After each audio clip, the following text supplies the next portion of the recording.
자, 여덟째 날 강의입니다. 여덟째 날은 첫째 시간이 13과 교회입니다. 그리고 둘째 시간은 첫째 시간 13과를 끝내면서 14과를 마무리를 하고, 그리고 휴식 시간이 없고 금식이 있기 때문에 막바로 이어서 성령 체험 시간을 가지게 되어 있습니다.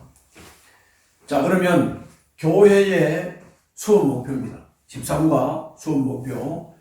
성경에서 교회를 표현하는 구절이 어떤 의미가 있는가, 이거를 확인을 하고 교회가 해야 할 가장 중요한 것이 뭔지, 그리고 가정교회의 4가지 기둥, 첫 2가지 기둥을 배우는 시간입니다.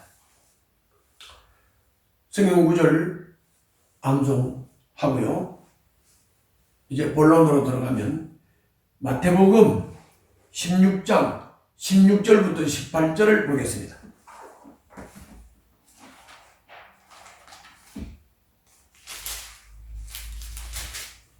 마태복음 16장 16절부터 18절을 보면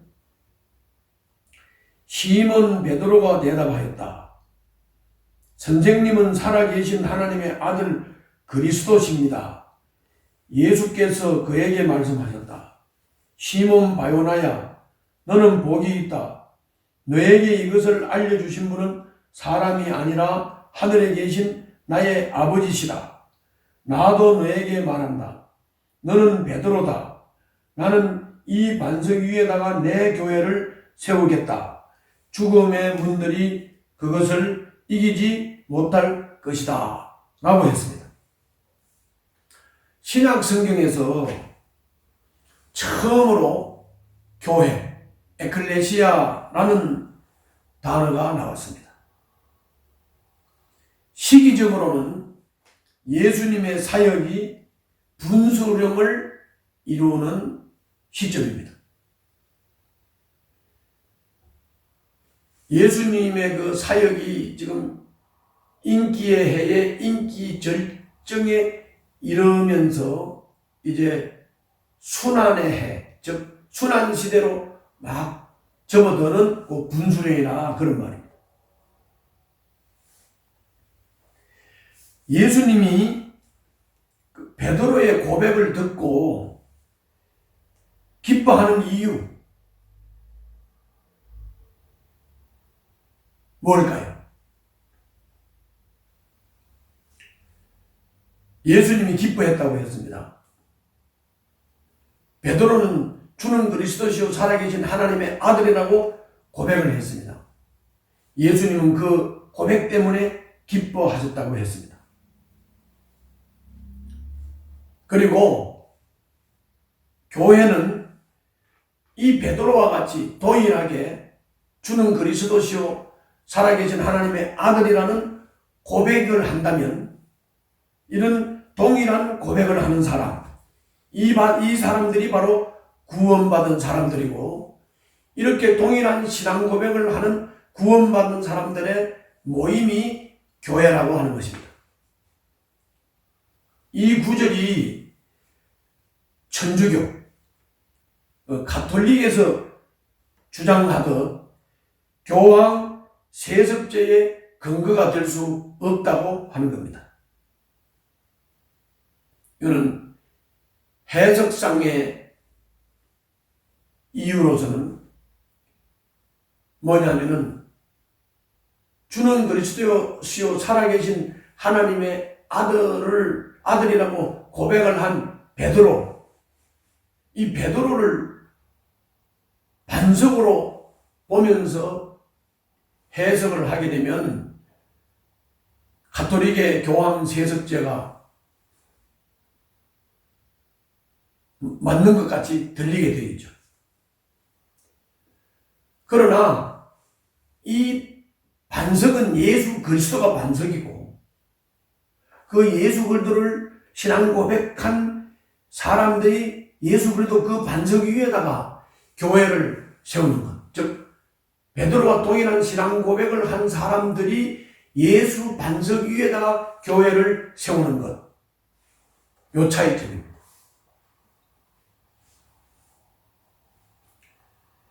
처음 교회를 나온 사람들에게는 천주교에 대한 호감이 많기 때문에 너무 비난이 되는 설명을 길게 또 너무 진하게 하게 되면 이제 문제가 생길 수 있으니까 이게 좀 조심스럽게 하는 것이 좋겠습니다.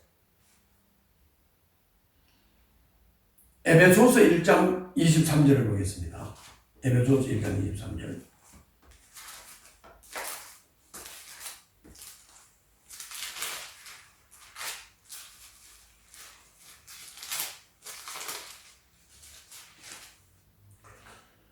에베소서 1장 23절에 교회는 그리스도의 몸이요 만물 안에서 만물을 충만케 하시는 분의 충만함입니다. 그랬습니다. 자, 그런데 이 구절을 우리가 들을 때 이해가 안 갈 수 있습니다. 우습게 들릴 수도 있겠죠. 왜 우리 머릿속에는 교회 하면 건물이 이렇게 상상이 되기 때문입니다. 교회는 건물이라는 개념을 가지고 있기 때문에 그렇습니다. 그러면 여기서는 교회를 보고 그리스도의 몸이라고 하니까 이해가 안 가죠. 교회는 그리스도의 몸이라고 하니까 우습게 들릴 수도 있죠. 내가 질문 하나 하겠습니다. 교회가 몸이라고 한 이유가 뭘까요? 교회가 몸이라고 한 이유. 몸은 영혼을 대표합니다. 이 말이 무슨 말이냐? 진짜 안태주의는 내 영이죠, 영.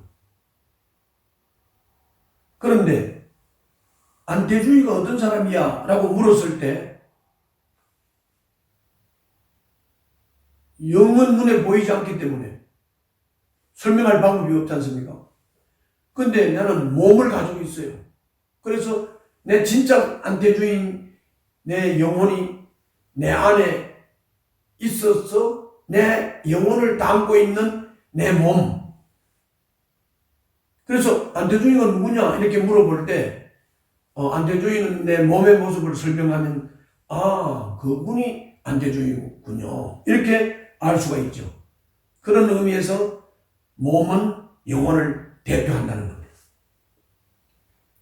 자, 우리가 예수님 보여주세요 라고 할 때 우리가 뭐라고 말을 해야 될까요? 예수님을 보여주세요. 그렇게 말할 때 교회를 보라 이렇게 말할 수 있어야 됩니다. 왜 그렇습니까? 몸은 영혼을 대표하기 때문에 예수님 보여주세요. 그렇게 말하면 교회가 예수님의 몸이라고 했습니까? 그리스도의 몸이라고 했습니까? 그렇잖아요? 그리스도의 몸이 그리스도를 대표하는 것이죠. 그래서 교회가 그리스도를 대표하는 것이죠. 교회가 그리스도의 몸이니까. 그래서 예수님 보여달라. 그러면 교회를 보세요. 그래요. 자, 그렇다면 교회가 그리스도의 몸이라고 하는 것이 그냥 말로만 하는 게 아니고 교회를 보면 그리스도를 볼 수 있어야 돼요. 교회가 그리스도를 제대로 나타내야 돼요. 몸이 영혼을 대표하기 때문에. 그러므로 구원받았다고 하면서 교회를 다니지 않고 내 혼자서 믿음 지킨다. 이건 어불성설입니다. 맞지 않는 말입니다. 왜냐하면 교회 공동체가 그리스도의 몸이고 이 교회 공동체가 그리스도를 나타내는 것이기 때문에 공동체 안에서 유기적으로 그리스도의 생명관계의 공동체 생활을 해야 되는 것이죠. 다음은 골로새서 1장 18절을 보겠습니다. 골로새서 1장 18절. 이렇게 되어 있죠. 그분은 교회라는 몸의 머리이십니다. 그는 근원이시며 죽은 사람들 가운데서 제일 먼저 살아나신 분이십니다. 이는 그분이 만물 가운데서 으뜸이 되시기 위함입니다. 그랬습니다. 이 교회의 머리, 그리스도의 몸인 교회의 머리는 교인도 아니고 교역자도 아니고 그리스도이십니다. 그리스도가 머리라는 말은, 교회의 머리라는 말은 머리이신 그리스도가 공동체를 다스리고 통치한다는 말입니다. 그러므로 교회의 존재 목적은 교회의 머리이신 그리스도의 소원을 풀어드리는 것입니다.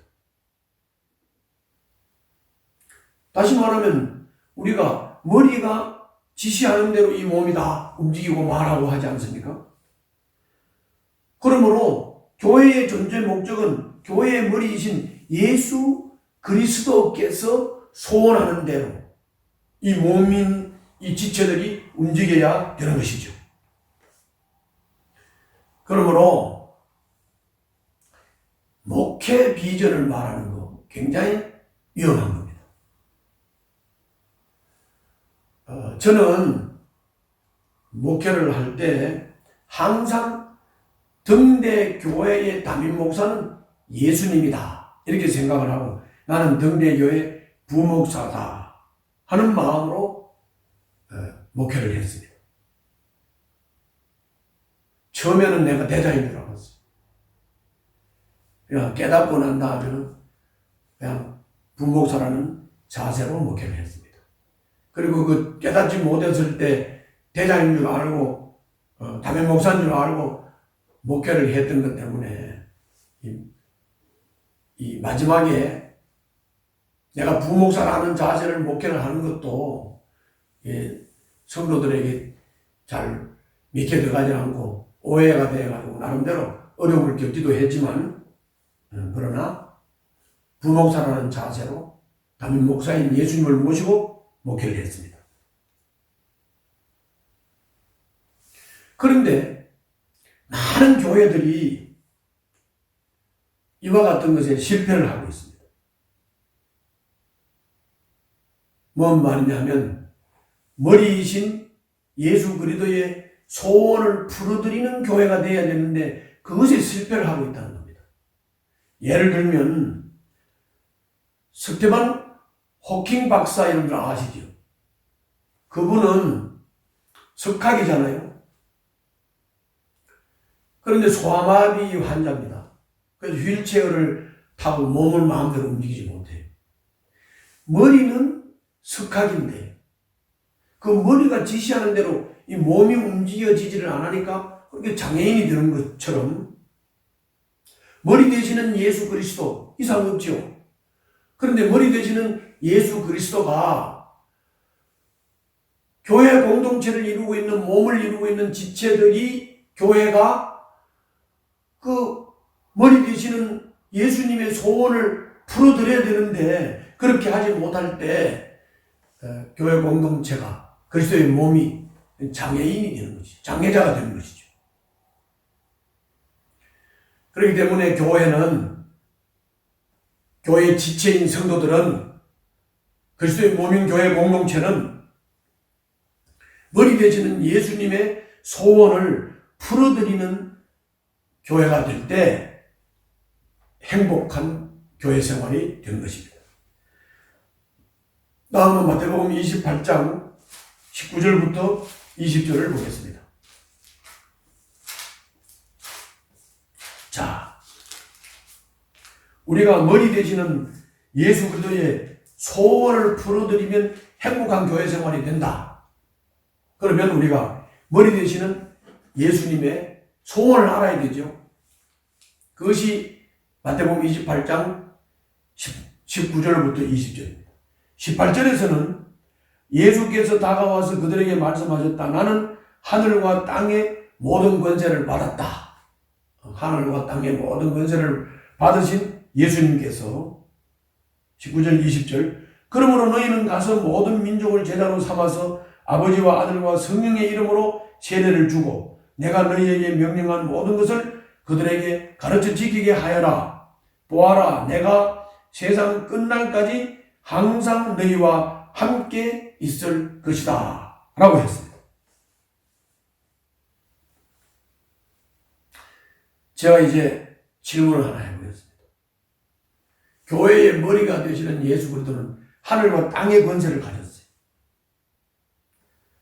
그분이 하늘로 승천하기 전에 마지막으로 제자들을 모아놓고 하신 말씀이 지금 읽은 마태복음 28장 19절부터 20절 말씀입니다. 자, 읽었으니까 제가 질문 하나 하겠습니다. 교회가 해야 할 가장 중요한 일이 뭐라고 생각하세요? 그래서 이제 답도 들어보고 헛발도 쓰고 이렇게 한 다음에 이 교회가 해야 할 가장 중요한 일이 뭐냐라고 하는 이 질문에 합의가 안 되고 막 여러 답을 가지고 교회가 움직이게 되면 교회 내에 갈등이 오는 겁니다. 그 갈등의 중요한 원인이 바로 교회가 해야 할 가장 중요한 일이 뭐냐 하는 것을 모르기 때문에 자꾸 교회 갈등이 만들어지는 겁니다. 예배가 중요한 목사님은 또 봉사가 중요하다고 생각하는 집사님 갈등할 수밖에 없지.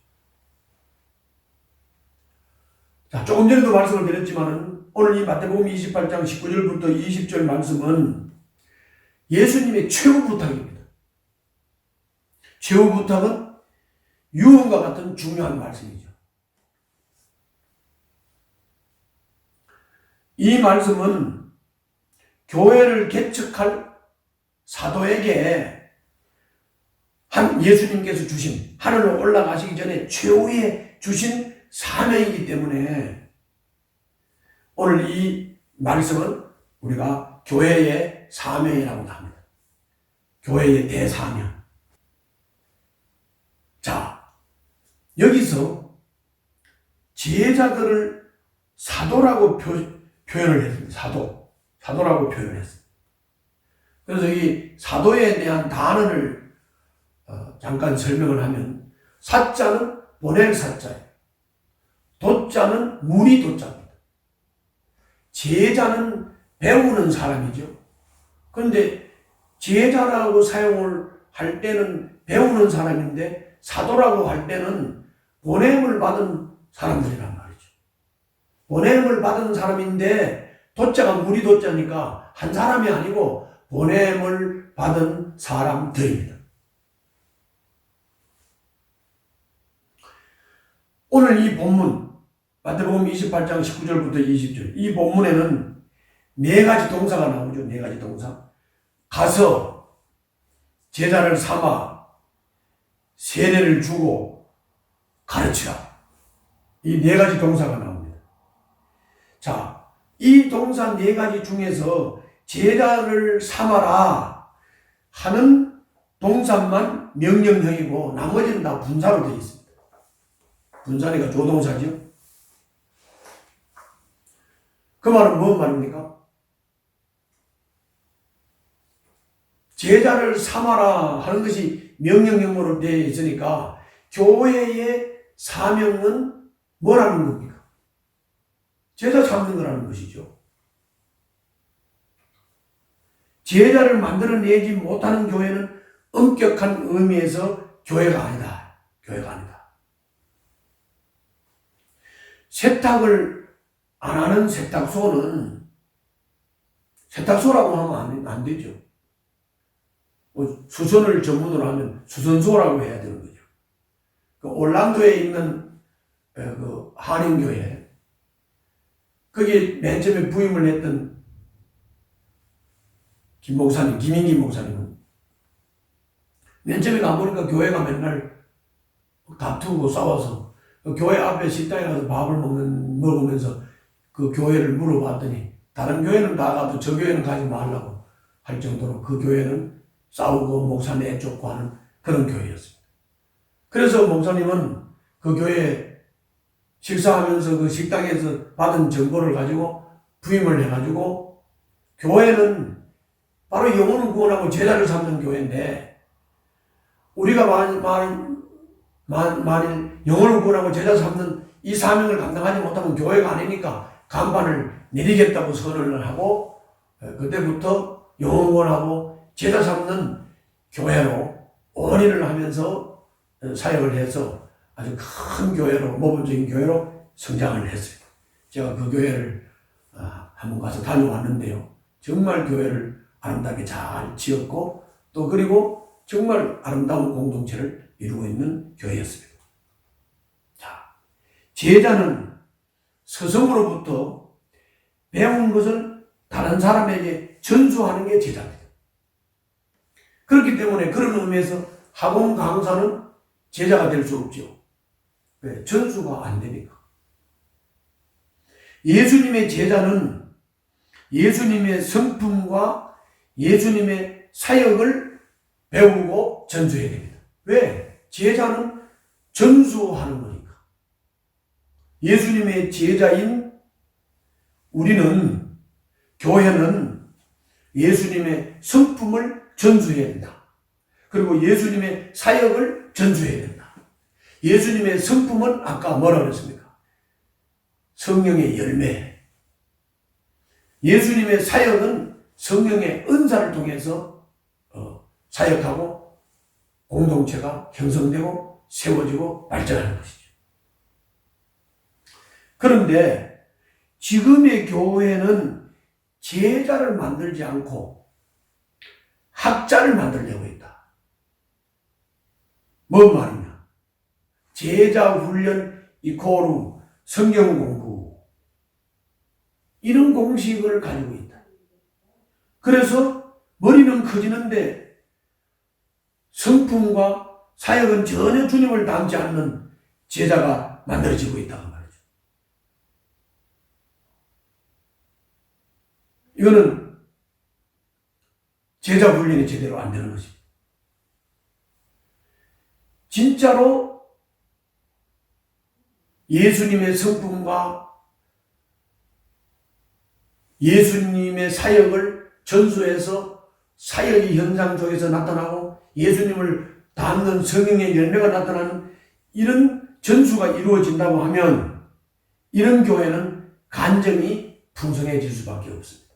내가 성령의 열매를 써 변한 간증, 또 성령의 은사가 나타나서 불신자가 예수 믿고 구원받는 간증들이 풍성하게 나게 되는 것입니다. 제자를 만들기 위한 방법으로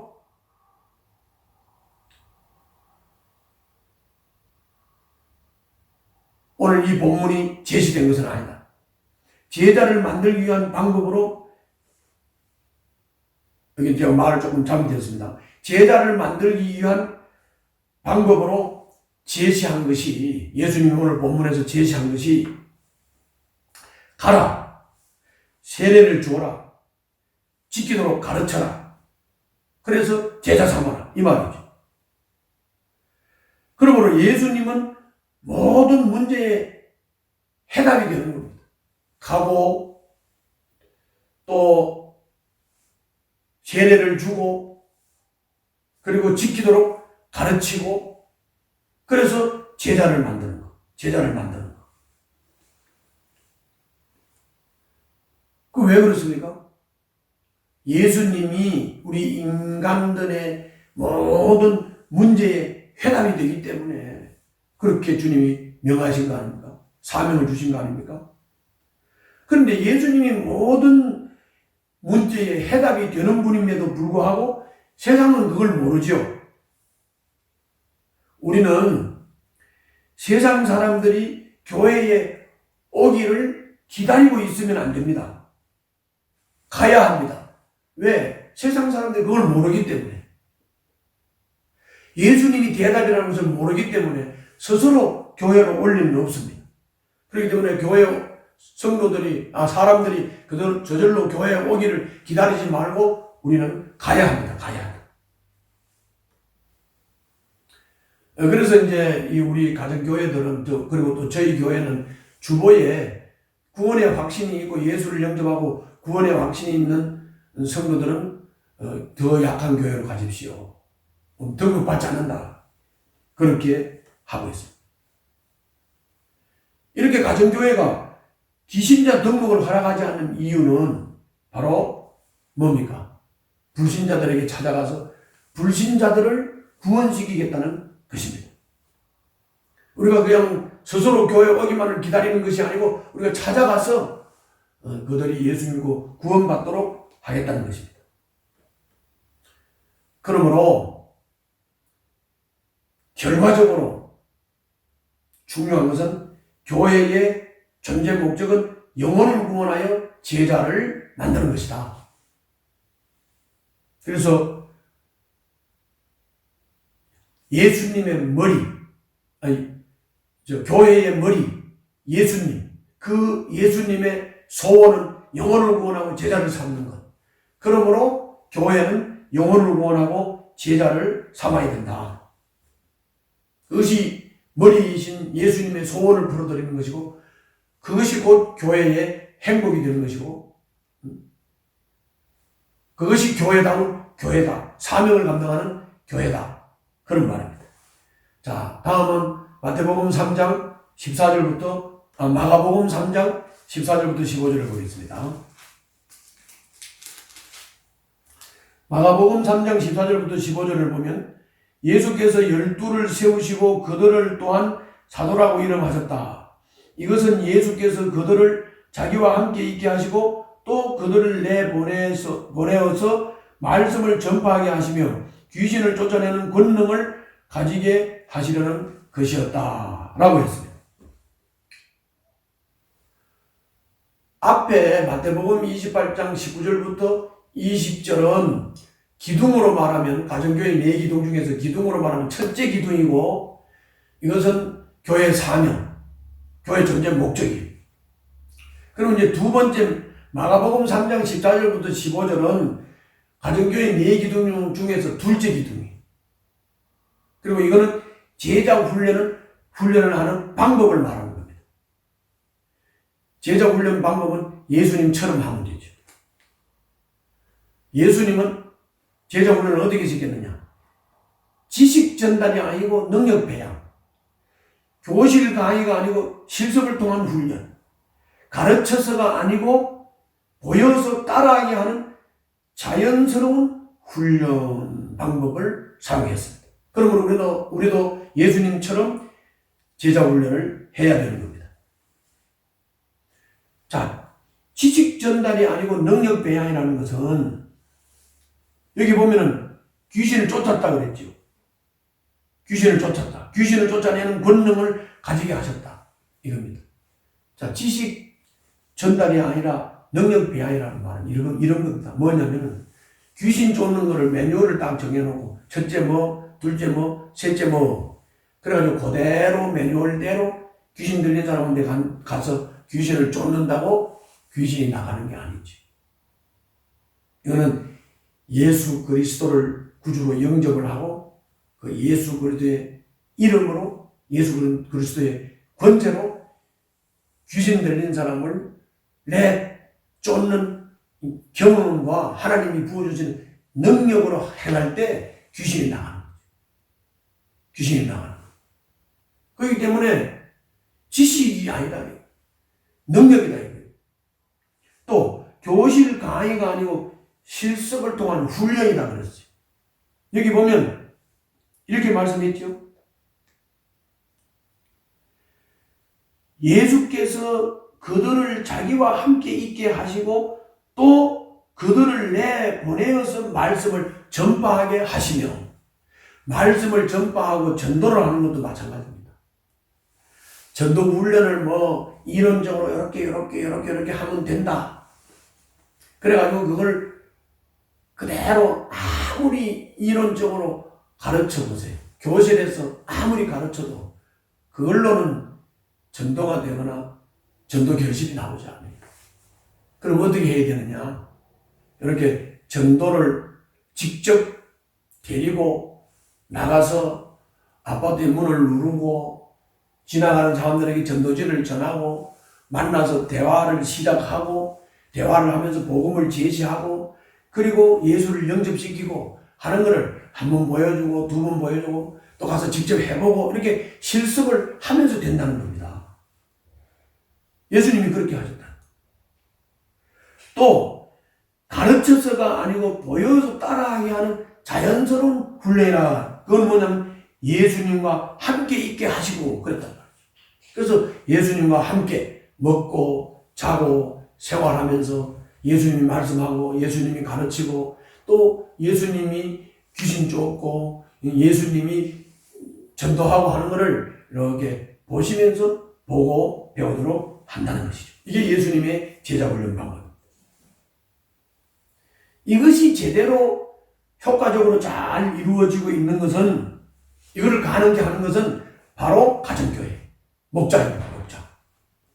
예수님의 인품을 담기 위한 첫 발걸음은 섬김인데 그 섬김을 연습하고 훈련할 수 있는 장소가 바로 가정교회, 목자인 것입니다. 또 그리고 섬김을 받아보고 또 섬김을 받은 대로 본대로 실습하고 섬기고 하는 장소가 가정교회, 목자인 것입니다.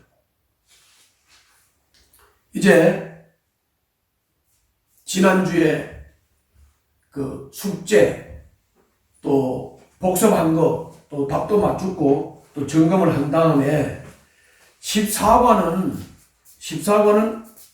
여기서 별도로 수업을 하지 않고 교회 회원인데 그 복습을 해가지고 온 그 책자에 보게 되면은 회원이 되는 게 나와요. 회원이 되는 절차가. 거기 보면 뭐가 나오냐면 일단 예수를 영접하고 세례를 받아야 되고 또 세례를 받은 사람이 이제 회원으로 영입이 돼야 돼요. 그래서 그냥 아무나 교회 나온다고 회원이 되는 게 아니고 이제 교회 나와서 복음으로 잘 깨우쳐서 예수님을 영접하도록 도와준다. 그래서 지난번에 예수님 영접 모임 얘기했죠.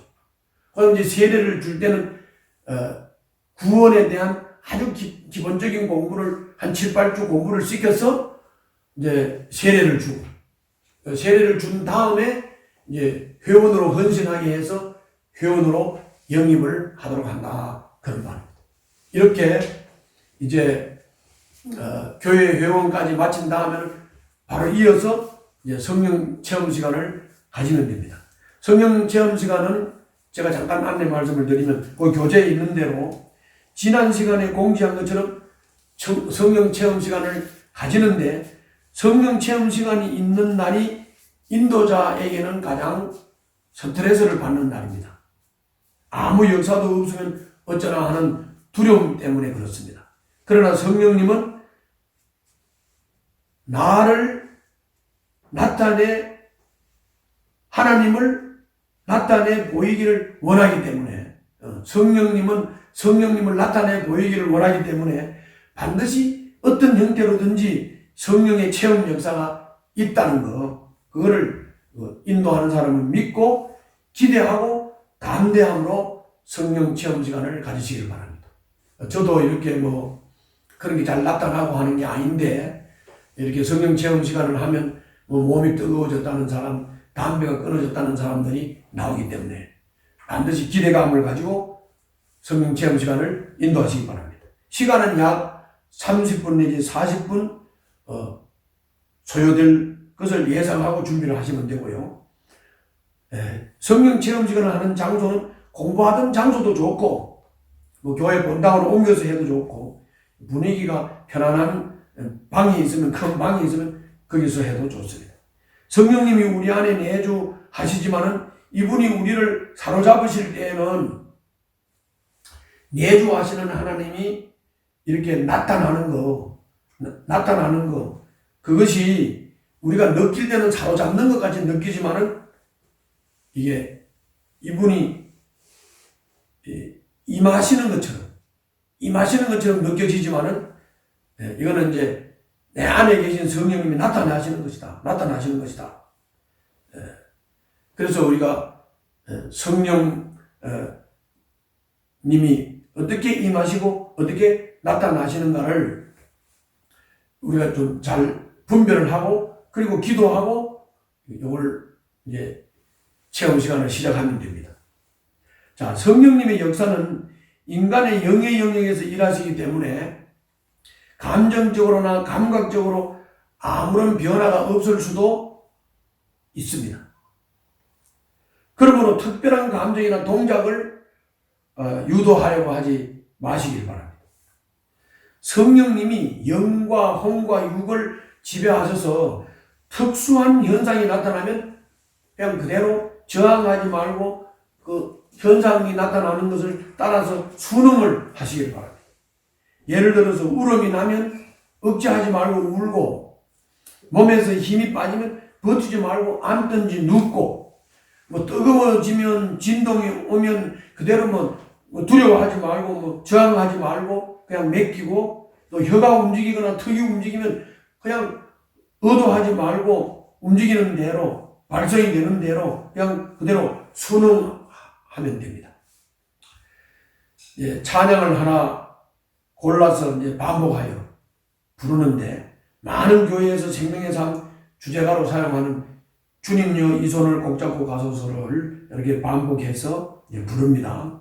다음에 인도자가 성령님의 임재하심을 강구를 하고, 그리고 각자 갖고 온 한 가지 기도 제목을 가지고 성령님의 임재하심과 나타나심을 기다리도록 합니다. 속으로 기도하지 말고 작게라도 소리를 내서 기도하라고 합니다. 그리고는 성령의 나타나심을 전적으로 믿고 성령님이 나타나셔서 역사하심을 기다리고 인내하는 것입니다. 남에게 신경을 쓰지 말고 크게 기도할 수 있도록 배경음악을 깔 수도 있고, 조용한 가운데 성령님의 임재를 체험하고 느끼도록 배경음악 없이 속삭이듯이 기도하도록 할 수도 있습니다. 인도자는 단 위에서 기도만 할 수도 있고, 꼭 필요할 것 같으면 이제 그 필요한 사람에게 가서 안수 기도를 해줄 수도 있습니다. 짧고 가볍게 모든 사람들을 다 안수를 해줄 수도 있습니다. 정해진 시간이 되면 인도자가 앞에서 시작할 때 불렀던 찬양을 조용히 부르면 기도하던 분들이 이제 따라서 부르면서 자연스럽게 맞춰지는 것입니다. 이것이 성령 체험 시간이 끝났다는 신호고 이제 자연스럽게 맞춰지는 겁니다. 참석자들도 이때 따라 이제 노래를 부르면서 마치게 됩니다. 그리고는 이제 기도로 마무리하고, 시작된 성령님의 역사가 집에 가는 도중에도 나타날 수 있고, 그날 밤에 자는 동안에도 역사할 수 있다고 하는 것을 강조를 해줍니다. 그리고 다음 생명의 삶 시간에 간증 시간이 있음을 미리 말해줍니다. 그래서 성령 체험 시간에는 감정이나 감각은 있을 수도 없을 수도 있다. 그러나 성령 체험 시간 이전과 이후에 변화가 있으면 성령 체험을 한 것이라는 것을 이해를 시키고, 예를 들면 어떤 사람은 성령 체험 시간에는 아무런 느낌도 없었는데 그 시간 이후로 하나님이 계신다는 것이 믿어졌다든지, 그럼 간증을 한다든지, 또 어떤 사람은 그 시간에는 맹송맹송했는데 피우던 담배 냄새가 역겨워져서 담배가 끊어졌다든지, 그런 것을 간증한다든지 하는 사람이 있으면 이것이 바로 성령 체험을 한 것입니다. 이렇게 해서 성령 체험 시간을 이제 마무리를 하시면 되는데, 내가 요거를 그냥 책에 있는 거를 설명을 했는데 목사님들이 이 내용을 여러 번 반복해서 좀 보시고 이 성령 체험 시간을 잘 준비해서 하시면 되겠습니다. 감사합니다. 이제 8째 날 13과 14과 그리고 성령 체험 시간까지 완료했습니다.